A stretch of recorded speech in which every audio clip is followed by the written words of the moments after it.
ನಮಸ್ಕಾರ ಸ್ನೇಹಿತರೆ, ನಾನು ಹನುಮಂತ್ ನಾಗಿ. ಒಂದು ಕಾಲದಲ್ಲಿ ಕನ್ನಡ ಚಿತ್ರರಂಗದ ತೆರೆಯ ಮೇಲೆ ಖಡಕ್ ವಿಲನ್ ಆಗಿ ಪ್ರೇಕ್ಷಕರಲ್ಲಿ ಭಯ ಹುಟ್ಟಿಸಿದ್ದ ಕಿಲ್ಲರ್ ವೆಂಕಟೇಶ್ ಇದೀಗ ಅವರ ಬದುಕೆ ನರಕವಾಗಿ ಬಿಟ್ಟಿದೆ. ಬದುಕಿನ ಜೊತೆ ಹೋರಾಟ ಮಾಡುವಂತ ದೃಶ್ಯ ಇದೀಗ ಮನ ಕಲಕುವಂತೆ ಇದೆ. ಸಾಕಷ್ಟು ಸೋಷಿಯಲ್ ಮೀಡಿಯಾದಲ್ಲಿಯೂ ಕೂಡ ಸದ್ದು ಮಾಡ್ತಾ ಇದೆ. 45 ವರ್ಷಗಳ ಕಾಲ ಕನ್ನಡ ಸಿನಿಮಾ ರಂಗದಲ್ಲಿ ಸಕ್ರಿಯವಾದಂತಹ ನಟ ಇವರು. 400ಕ್ಕೂ ಹೆಚ್ಚು ಚಿತ್ರಗಳಲ್ಲಿ ಅಭಿನಯಿಸಿದ್ದಾರೆ. ಈ ಹಿರಿಯ ನಟ ಇತ್ತೀಚಿನ ವಿಡಿಯೋ ಸಾಮಾಜಿಕ ಜಾಲತಾಣದಲ್ಲಿ ಹರಿದಾಡ್ತಾ ಇದೆ.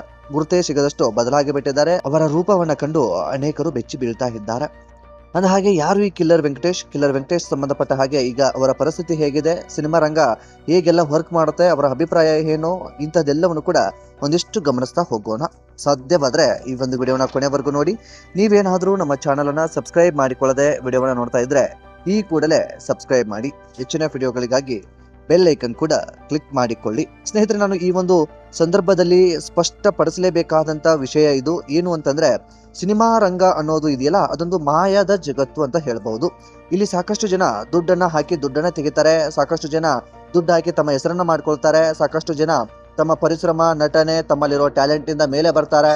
ಸೊ ಸಾಕಷ್ಟು ಜನ ಹೆಸರಾದ್ರೆ ಸಾಕು ಅಂತ ಬಯಕೆಗಳನ್ನ ಇಟ್ಕೊಂಡಿರ್ತಾರೆ. ಸಾಕಷ್ಟು ಜನ ಒಂದೊತ್ತಿಗಿನ ಊಟ ಸಿಕ್ಕರೆ ಸಾಕು ಅನ್ನೋ ಒಂದು ಮನಸ್ಥಿತಿಯಲ್ಲಿ ಈ ಸಿನಿಮಾ ರಂಗಕ್ಕೆ ಬಂದು ಬಿಟ್ಟಿರ್ತಾರೆ. ಇಲ್ಲಿ ಕೇವಲ ನಮ್ಮ ಹತ್ರ ಟ್ಯಾಲೆಂಟ್ ಇದ್ರೆ ಮಾತ್ರ ನಡೆಯೋದಿಲ್ಲ, ಜೊತೆಗೆ ಒಂದಿಷ್ಟು ದುಡ್ಡು ಮಾಡ್ಕೊಳ್ಬೇಕು ಅನ್ನುವಂಥ ಮನಸ್ಥಿತಿಯೂ ಕೂಡ ಬೇಕು ಅನ್ನುವಂಥದ್ದು ಇದೀಗ ಮೇಲ್ನೋಟಕ್ಕೆ ಕಾಣಿಸ್ತಾ ಇದೆ. ಯಾಕೆ ಈ ಒಂದು ಮಾತನ್ನ ಹೇಳ್ತಾ ಇದ್ದೀನಿ ಅಂತಂದ್ರೆ, ಸಾಕಷ್ಟು ಜನ ಈಗ ಹಿರಿಯ ಕಲಾವಿದರನ್ನ ಗಮನಿಸಿದಾಗ ಇತ್ತೀಚೆಗೆ ಕೆಲವೊಂದಿಷ್ಟು ಜನರನ್ನು ಕೂಡ ನೀವು ಗಮನಿಸಿದ್ರಿ. ಸಾಕಷ್ಟು ಸಿನಿಮಾಗಳಲ್ಲಿ ನಟನೆಗಳನ್ನ ಮಾಡಿದ್ರು, ಆದ್ರೆ ಅವರ ವಯಸ್ಸಾಗ್ತಾ ಇದ್ದ ಹಾಗೆ ಒಂದು ಅವಕಾಶಗಳು ಕೂಡ ಕಡಿಮೆ ಆಗೋದಕ್ಕೆ ಪ್ರಾರಂಭಿಸಿ ಬಿಡ್ತಾವೆ. ಸೊ ಅವರು ಕೆಲಸ ಆದಂತಹ ಸಂದರ್ಭದಲ್ಲಿ ಅಥವಾ ಚಿತ್ರರಂಗದಲ್ಲಿ ಆಕ್ಟಿವ್ ಆದಂತಹ ಸಂದರ್ಭದಲ್ಲಿ ಅಥವಾ ಆಕ್ಟಿವ್ ಇದ್ದಂತಹ ಸಂದರ್ಭದಲ್ಲಿ ಅವರು ದುಡ್ಡನ್ನ ಮಾಡ್ಕೊಂಡಿರೋದಿಲ್ಲ. ಸಹಜವಾಗಿ ಊಟಕ್ಕೋ ಒಂದು ಮನೆ ಬಾಡಿಗೆಗೋ ಅಥವಾ ಜೀವನನ ನಡೆಸೋದಕ್ಕೆ ದುಡ್ಡು ಬಂದ್ರೆ ಸಾಕು ಅನ್ನುವಂತ ಮನಸ್ಥಿತಿಯಲ್ಲಿ ಆಗಿನ ಕಲಾವಿದರು ಮತ್ತು ಕೆಲವು ಕಲಾವಿದರು ಇದ್ರು. ಆದ್ರೆ ಯಾವುದೇ ಕಾರಣಕ್ಕೂ ದುಡ್ಡು ಮಾಡ್ಕೊಳ್ಳೋದಕ್ಕಾಗಲಿಲ್ಲ. ಆ ಸಂದರ್ಭಕ್ಕೆ ಅವರು ನೀಟಾಗಿ ಬದುಕನ್ನ ಸಾಗಿಸಿಕೊಂಡು ಹೋಗುವಂತ ಯಾವುದೇ ರೀತಿಯಾದಂತ ಸಮಸ್ಯೆಯೂ ಆ ಸಂದರ್ಭಕ್ಕೆ ಇರಲಿಲ್ಲ. ಆದ್ರೂ ಕೂಡ ಒಂದಿಷ್ಟು ದಿನಗಳು ಕಳೆದ ಹಾಗೆ ಏನಾಗ್ಬಿಡುತ್ತೆ, ಆಗ ಕೆಲಸವನ್ನ ಮಾಡ್ತಾ ಇರ್ತಾರೆ, ಚಿತ್ರರಂಗದಲ್ಲಿ ಆಕ್ಟಿವ್ ಆಗಿರ್ತಾರೆ, ದುಡ್ಡು ಬರ್ತಾ ಇರತ್ತೆ, ಸಾಕಷ್ಟು ಅವರ ಒಂದು ಬದುಕು ನಡೀತಾ ಇರತ್ತೆ. ಆದ್ರೆ ಸಂಪಾದನೆ ಅನ್ನೋದು ಇದೆಯಲ್ಲ, ಮುಂದಿನ ಫ್ಯೂಚರ್ಗೆ ಅಂತ ಸಂಪಾದನೆ ಮಾಡ್ಕೊಳ್ಳೋದು ಇದೆಯಲ್ಲ, ಅದು ಕೂಡ ಈಗ ತುಂಬಾ ಮುಖ್ಯವಾಗಿ ಬಿಟ್ಟದ. ಸೊ ಈ ಒಂದು ಮಾತನ್ನ ಇಲ್ಲಿ ಈ ಸಂದರ್ಭಕ್ಕೆ ಸ್ಪಷ್ಟವಾಗಿ ಹೇಳೋದಕ್ಕೆ ಇಷ್ಟಪಡ್ತೀನಿ. ಇನ್ನು ಈ ಕಿಲ್ಲರ್ ವೆಂಕಟೇಶ್ ಅವರ ಬಗ್ಗೆ ಒಂದಿಷ್ಟು ಗಮನಿಸ್ತಾ ಹೋಗೋಣ. ಸ್ನೇಹಿತರೆ, ಅಂದ ಹಾಗೆ ಕಿಲ್ಲರ್ ವೆಂಕಟೇಶ್ ವಿಚಾರಕ್ಕೆ ಸಂಬಂಧಪಟ್ಟ ಹಾಗೆ ಕಳೆದ ಒಂದು ವಾರದಿಂದಲೂ ಕೂಡ ಒಂದು ವಿಡಿಯೋ ಸಾಕಷ್ಟು ಸದ್ದು ಮಾಡ್ತಾ ಇದೆ. ಆ ಕುರಿತಾಗಿ ಗಮನಿಸೋದಾದ್ರೆ, ಮೇಲ್ನೋಟಕ್ಕೆ ಅವರಿಗೆ ಕ್ಯಾನ್ಸರ್ ಇದೆ ಅನ್ನುವಂಥದ್ದು ಕೂಡ ಇದೀಗ ಸುದ್ದಿ ಆಗ್ತಾ ಇದೆ. ಅವರ ಒಂದು ಸಹಾಯಕ್ಕೆ ಕೂಡ ಸಾಕಷ್ಟು ಜನ ಇದೀಗ ಮುಂದೆ ಬರೋದಕ್ಕೆ ಮುಂದಾಗಿ ಬಿಟ್ಟಿದ್ದಾರೆ. ಒಂದಿಷ್ಟು ಕಲಾವಿದರು ಸಹಾಯ ಹಸ್ತವನ್ನು ಕೂಡ ನೀಡಿ ಬಿಟ್ಟಿದ್ದಾರೆ. ಈಗ ಅವರು ಒಂದಿಷ್ಟು ನೋವಿನ ಮಾತುಗಳನ್ನು ಕೂಡ ಒಂದು ಸೋಷಿಯಲ್ ಮೀಡಿಯಾದಲ್ಲೂ ಕೂಡ ಹಂಚಿಕೊಂಡು ಬಿಟ್ಟಿದ್ದಾರೆ. ಸ್ನೇಹಿತರೆ, ಇನ್ನು ಇವರ ಒಂದಿಷ್ಟು ಬದುಕನ್ನು ನಾವು ಈ ಸಂದರ್ಭಕ್ಕೆ ಗಮನಿಸ್ತಾ ಹೋಗ್ಲೇಬೇಕಾಗತ್ತೆ. ಏನು ಇವರ ಬದುಕು ಹೇಗಿತ್ತು ಎಂಬುದನ್ನ ಒಂದಿಷ್ಟು ಗಮನಿಸ್ತಾ ಹೋಗೋಣ. ತೆರೆಯ ಮೇಲೆ ಕ್ರೂರ ವಿಲನ್ ಪಾತ್ರಗಳಿಂದ ಗುರುತಿಸಿಕೊಂಡಿರ್ತಕ್ಕಂಥವರು ಇವರು. ನಿಜಕ್ಕೂ ನಿಜ ಜೀವನದಲ್ಲಿ ಅವರು ತುಂಬಾ ಸರಳ ಸ್ವಭಾವವನ್ನ ಹೊಂದಿರುವಂತಹ ವ್ಯಕ್ತಿ. ನಾನು ಯಾರ ಬಳಿಗೂ ಕೂಡ ಹೋಗಿ ಹಣವನ್ನ ಕೇಳಿಲ್ಲ. ಪ್ರೊಡ್ಯೂಸರ್ ಹತ್ರ ಹೋಗಿ ಸುಮ್ಮನೆ ನಿಂತ್ಕೊಂಡು ಬಿಡ್ತೀನಿ. ಕೆಲವರು ನನ್ನನ್ನು ಅರ್ಥ ಮಾಡ್ಕೊಂಡು ಸ್ವಲ್ಪ ಸಹಾಯವನ್ನ ಮಾಡ್ತಾರೆ, ಕೆಲವರು ಸ್ವಲ್ಪ ಕೊಟ್ಟು ಮುಂದಕ್ಕೆ ಕಳಿಸಿ ಬಿಡ್ತಾರೆ. ಸೊ ಇಂಥದ್ದೊಂದು ಪರಿಸ್ಥಿತಿ, ಈ ರೀತಿಯಾದಂಥ ಜೀವನ ಇದೀಗ ಸಾಗ್ತಾ ಇದೆ ಅನ್ನುವಂಥ ಒಂದು ನೋವನ್ನ ಕೂಡ ಕಿಲ್ಲರ್ ವೆಂಕಟೇಶ್ ಅವರು ವ್ಯಕ್ತಪಡಿಸ್ತಾರೆ. ಅಂದ್ರೆ ನಾವಿಲ್ಲಿ ಯೋಚನೆ ಮಾಡ್ಬೇಕು. ನಾನು ಆರಂಭದಲ್ಲೂ ಕೂಡ ನಿಮಗೆ ಸ್ಪಷ್ಟವಾಗಿ ಹೇಳಿದೆ, ದುಡ್ಡನ್ನ ಮಾಡೋದು ತುಂಬಾನೇ ಮುಖ್ಯವಾಗಿಬಿಟ್ಟಿದೆ. ಅಂದ್ರೆ ಯಾವುದೋ ಒಂದು ಅಡ್ಡದಾರಿಯಲ್ಲಿ ನಾನು ಹೇಳ್ತಾ ಇಲ್ಲ. ಅಂದ್ರೆ ನಿಮ್ಮಲ್ಲಿ ಇರುವಂತಹ ಟ್ಯಾಲೆಂಟ್ ಆಗಿರ್ಬೋದು ಅಥವಾ ನೀವು ಮಾಡುವಂತ ಯಾವುದೇ ಕೆಲಸ ಆಗಿರ್ಬೋದು, ಆ ಕೆಲಸದಲ್ಲಿ ದುಡ್ಡನ್ನ ಮಾಡೋದಿದೆಯಲ್ಲ ತುಂಬಾ ಮುಖ್ಯ ಆಗಿಬಿಟ್ಟಿದೆ. ಸೊ ನಮ್ಮ ಜೀವನ ನಡೆದ್ರೆ ಸಾಕು, ಇವತ್ತು ನಡೆದು ಹೋಗ್ಬಿಟ್ರೆ ಸಾಕು ಅನ್ನುವಂಥದ್ದು ಇದೆಯಲ್ಲ, ಅದು ತುಂಬಾ ದಿನಗಳ ಕಾಲ ಬದುಕೋದಕ್ಕೆ ಆಗೋದಿಲ್ಲ. ಅವಕಾಶಗಳು ಇರೋವರೆಗೂ ಮಾತ್ರ ನೀವು ಬದುಕಬಹುದು. ಆದ್ರೆ ಅವಕಾಶ ಕೈಮೀರಿ ಹೋದ ಬಳಿಕ ಅಥವಾ ಅವಕಾಶಗಳು ನಿಮ್ಮನ್ನು ಹುಡುಕಿಕೊಂಡು ಬರದೇ ಇರುವಂತಹ ಸಂದರ್ಭದಲ್ಲಿ ನೀವು ಬದುಕನ್ನ ಕಟ್ಟಿಕೊಳ್ಳೋದು ತುಂಬಾ ಕಷ್ಟ ಆಗಿಬಿಡುತ್ತೆ. ಇಲ್ಲಿ ವೆಂಕಟೇಶ್ ಅವರ ಬದುಕು ಕೂಡ ಅದೇ ರೀತಿಯಾಗಿ ಆಗಿಬಿಟ್ಟಿರುವಂತದ್ದು. 400 ಸಿನಿಮಾಗಳನ್ನ ಮಾಡಿದ್ರು. 400 ಸಿನಿಮಾಗಳನ್ನ ನಾವು ಅಂದಾಜಿಸೋದಕ್ಕೂ ಆಗೋದಿಲ್ಲ. ಅಷ್ಟೊಂದು ತುಂಬಾ ಚೆನ್ನಾಗಿ ಮೂಡಿ ಬಂದಿರುವಂತಹ ಸಿನಿಮಾಗಳು. ಸೊ ಸಖತ್ತಾಗಿ ವಿಲನ್ ಆಗಿ ಕಾಣಿಸ್ಕೊಂಡಿರುವಂತಹ ಸಿನಿಮಾಗಳು ಅವೆಲ್ಲವೂ ಕೂಡ. ಆದ್ರೂ ಕೂಡ ದುಡ್ಡನ್ನ ಇಲ್ಲ. ಇವತ್ತು ತಮ್ಮ ಒಂದು ಅನಾರೋಗ್ಯದ ಸಂದರ್ಭದಲ್ಲಿ ಬೇರೆಯವರ ಹತ್ರ ಕೈ ಚಾಚುವಂತ ಪರಿಸ್ಥಿತಿ ಎದುರಾಗಿಬಿಟ್ಟಿದೆ. ಒಟ್ಟು ವೃತ್ತಿ ಜೀವನದಲ್ಲಿ ಎಷ್ಟು ದುಡ್ಡು ಮಾಡೋದಕ್ಕೆ ಸಾಧ್ಯನೋ, ಒಳ್ಳೆ ದಾರಿಯಲ್ಲಿ ಎಷ್ಟು ದುಡ್ಡು ಮಾಡೋದಕ್ಕೆ ಸಾಧ್ಯನೋ ಅದನ್ನ ಸಾಧ್ಯವಾದಷ್ಟು ದುಡ್ಡು ಗಳಿಸ್ಕೊಳ್ಬೇಕಾಗುತ್ತೆ. ಆ ದುಡ್ಡು ಮುಂದೊಂದು ದಿನ ನಮ್ಮ ಜೀವನಕ್ಕೆ ಸಹಾಯ ಆಗೇ ಆಗುತ್ತೆ. ಆದ್ರೆ ಕಿಲ್ಲರ್ ವೆಂಕಟೇಶ್ ಅವರು ಕೂಡ ಮಾಡಿರ್ತಕ್ಕಂಥದ್ದು ಅದನ್ನೇ. ಒಂದು ವೃತ್ತಿಯನ್ನ ಮಾಡ್ತಾ ಇದ್ರು, ಆದ್ರೆ ದುಡ್ಡು ಮಾಡಬೇಕು ಅಥವಾ ಒಂದು ಒಳ್ಳೆ ಪೇಮೆಂಟ್ ಅನ್ನು ತೆಗೆದುಕೊಳ್ಬೇಕು ಅನ್ನುವಂತ ಮನಸ್ಥಿತಿ ಅವರಲ್ಲಿ ಇರಲಿಲ್ಲ. ಸಾಧ್ಯವಾದ್ರೆ ಬದುಕು ಸಾಗಿದ್ರೆ ಸಾಕು ಅನ್ನುವಂತ ಒಂದು ಮನಸ್ಥಿತಿಯಲ್ಲಿದ್ರು. ತಮ್ಮ ಟ್ಯಾಲೆಂಟ್ಗೆ ಗುರುತಿಸಿ ಯಾರೋ ಒಬ್ರು ಶಬಾಷ್ ಅಂದ್ರೆ ಸಾಕು, ಅದೇ ನಮಗೆ ದೊಡ್ಡ ಸಂಬಳ ಅನ್ನುವಂತ ಮನಸ್ಥಿತಿಯಲ್ಲಿ ಇದ್ರು.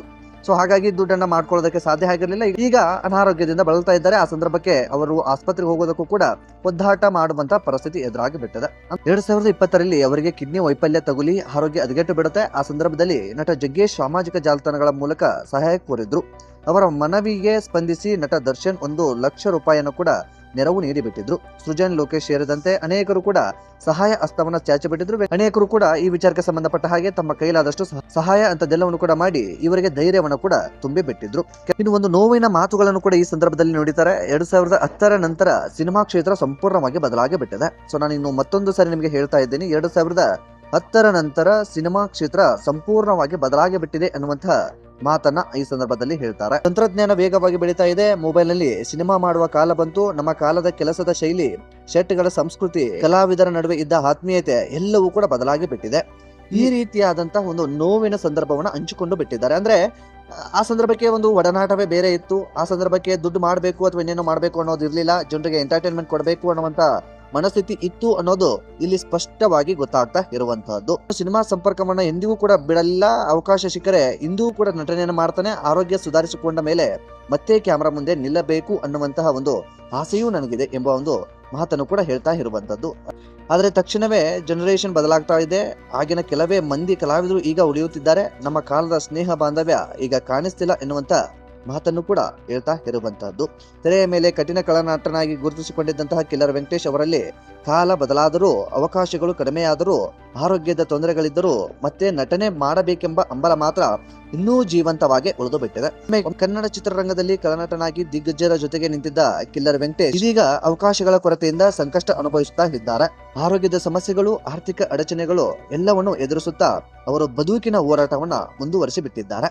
ತೆರೆಯ ಮೇಲೆ ಕ್ರೂರನಾಗಿ ಕಾಣಿಸಿಕೊಂಡ ಈ ನಟನ ಜೀವನ ವಾಸ್ತವದಲ್ಲಿ ಹೋರಾಟದಿಂದ ಕೂಡಿಬಿಟ್ಟಿದೆ. ಅವರ ಹಿಂದಿನ ಸ್ಥಿತಿ ಕಂಡು ಅನೇಕರು ಮರಗುತ್ತಾ ಇದ್ದಾರೆ. ಕನ್ನಡ ಚಿತ್ರರಂಗಕ್ಕೆ ಅನೇಕ ವರ್ಷಗಳ ಸೇವೆ ಸಲ್ಲಿಸಿದ ಈ ಹಿರಿಯ ಕಲಾವಿದರಿಗೆ ಮತ್ತೆ ಅವಕಾಶಗಳು ದೊರಕಲಿ, ಆರೋಗ್ಯ ಸುಧಾರಿಸಲಿ ಎಂಬುದನ್ನ ಅಭಿಮಾನಿಗಳು ಹಾರೈಸ್ತಾ ಇದ್ದಾರೆ. ಒಟ್ಟಾರೆಯಾಗಿ ಕಿಲ್ಲರ್ ವೆಂಕಟೇಶ್ ಒಂದು ಈ ರೀತಿಯಾದಂತ ಒಂದು ಕತೆ. ಸೊ ಆರಂಭದಲ್ಲೂ ನಾನು ಕೂಡ ಹೇಳಿದೆ, ಒಂದು ಸಿನಿಮಾ ರಂಗದಲ್ಲಿ 400 ಸಿನಿಮಾಗಳನ್ನ ಮಾಡಿದ್ದಾರೆ. 400 ಸಿನಿಮಾಗಳಲ್ಲೂ ಕೂಡ ಸಾಕಷ್ಟು ಸಿನಿಮಾಗಳು ಸೂಪರ್ ಹಿಟ್ ಆಗಿದೆ. ಕೆಲವೊಂದಿಷ್ಟು ಸಿನಿಮಾಗಳು ಇವರಿಗೆ ಹೆಸರನ್ನು ಕೂಡ ತಂದು ಕೊಟ್ಟು ಬಿಟ್ಟಿದ್ದಾವೆ. ಸೊ ಇಂಥದ್ದೆಲ್ಲವೂ ಇದ್ರೂ ಕೂಡ ಇವತ್ತು ಆರೋಗ್ಯ ಹದಗೆಟ್ಟು ಬಿಟ್ಟಿದೆ ಅಂತಂದ್ರೆ ಆಸ್ಪತ್ರೆಗೆ ತೋರಿಸ್ಕೊಳ್ಳೋದಕ್ಕೂ ಅಥವಾ ಆಸ್ಪತ್ರೆಗೆ ಹೋಗೋದಕ್ಕೂ ಕೂಡ ಬೇರೆಯವರ ಮುಂದೆ ಕೈ ಚಾಚುವಂತ ಪರಿಸ್ಥಿತಿ ಎದುರಾಗಿ ಬಿಟ್ಟಿದೆ. ಇದಕ್ಕೆ ಕಾರಣ ಎಷ್ಟೇ, ಯಾರೋ ಒಬ್ರು ಗುಡ್ ಅಂತಾರೆ ಅಥವಾ ನಾವು ಕೆಲಸ ಮಾಡಿದ್ರೆ ಯಾರೋ ಒಬ್ರು ನಮ್ಮನ್ನ ಮೆಚ್ಕೊಳ್ತಾರೆ ಅನ್ನೋದು ಮುಖ್ಯ ಅಲ್ಲ.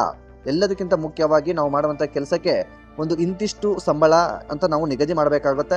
ಆ ಸಂಬಳವನ್ನ ಬಂದಂತ ಸಂದರ್ಭದಲ್ಲಿ ಕೂಡಿಡಬೇಕಾಗುತ್ತೆ. ಮುಂದಿನ ಜೀವನಕ್ಕೆ ಉಪಯೋಗ ಆಗುತ್ತೆ ಅನ್ನುವಂತ ಭರವಸೆ, ನಂಬಿಕೆಯಲ್ಲಿ ಆ ರೀತಿಯಾಗಿ ಬದುಕಬೇಕಾಗುತ್ತೆ. ಸೊ ಯಾವುದೋ ಅಡ್ಡದಾರಿಯಲ್ಲಿ ದುಡ್ಡು ಮಾಡೋದಲ್ಲ, ಅಥವಾ ಇನ್ಯಾವುದೋ ಅನ್ಯಾಯ ಮಾಡಿ ಯಾರ್ದೋ ತಲೆ ಹೊಡೆದು ದುಡ್ಡು ಮಾಡಿ ಅಂತ ನಾನು ಹೇಳ್ತಾ ಇಲ್ಲ. ನೀವು ಮಾಡುವಂತ ಕೆಲಸ ಏನಿದೆಯಲ್ಲ, ಕೆಲಸದಲ್ಲಿ ತುಂಬಾ ಭಕ್ತಿ ಶ್ರದ್ಧೆಯಿಂದ ದುಡಿದು ದುಡ್ಡನ್ನ ಮಾಡ್ಕೊಳ್ಳಿ. ನಿಮ್ಮ ಭವಿಷ್ಯಕ್ಕೆ ಮುಂದೆ ಒಂದು ದಿನ ಅದು ಕೈ ಹಿಡಿಯುವಂತ ಸಂದರ್ಭ ಎದುರಾಗಬಹುದು. ಇಲ್ಲ ಅಂದ್ರೆ ಬೇರೆಯವರ ಮುಂದೆ ಕೈ ಚಾಚುವಂತ ಪರಿಸ್ಥಿತಿಯು ಕೂಡ ಬಂದು ಬಿಡಬಹುದು. ಒಟ್ಟಾರೆಯಾಗಿ ಕಿಲ್ಲರ್ ವೆಂಕಟೇಶ್ ಅವರ ಬದುಕು ಸದ್ಯದಲ್ಲಿ ಈ ರೀತಿಯಾಗಿದೆ. ಸೊ ಅನಾರೋಗ್ಯದಿಂದ ಬಳಲ್ತಾ ಇದ್ದಾರೆ. ಒಟ್ಟಾರೆಯಾಗಿ ಈಗ ಒಂದು ನೋವಿನಲ್ಲಿ ಅವರು ಮುಳುಗಿ ಬಿಟ್ಟಿದ್ದಾರೆ. ಕಿಲ್ಲರ್ ವೆಂಕಟೇಶ್ ಅವರಿಗೆ ಸಂಬಂಧಪಟ್ಟಂತ ಒಂದಿಷ್ಟು ಮಾಹಿತಿ. ಸೊ ಈ ಕುರಿತಾಗಿ ನಿಮ್ಮ ಅನಿಸಿಕೆ ಏನು ಎಂಬುದನ್ನ ಕಾಮೆಂಟ್ ಬಾಕ್ಸ್ ಅಲ್ಲಿ ಮೆನ್ಷನ್ ಮಾಡಿ. ವಿಶೇಷವಾಗಿ ಸದ್ಯದ ಚಿತ್ರರಂಗದ ಪರಿಸ್ಥಿತಿ ಬಗ್ಗೆ, ಇಲ್ಲಿನ ಕಥೆ ವ್ಯತ್ಯಗಳ ಬಗ್ಗೆ ನಿಮ್ಗೆ ಏನ್ ಅನ್ಸುತ್ತೆ ಎಂಬುದನ್ನ ಮಿಸ್ ಮಾಡದೆ ತಿಳಿಸಿ. ಸೊ ಮತ್ತೆ ಮುಂದಿನ ವಿಡಿಯೋದಲ್ಲಿ ಸಿಗೋಣ ಸ್ನೇಹಿತರೆ. ನಮಸ್ಕಾರ.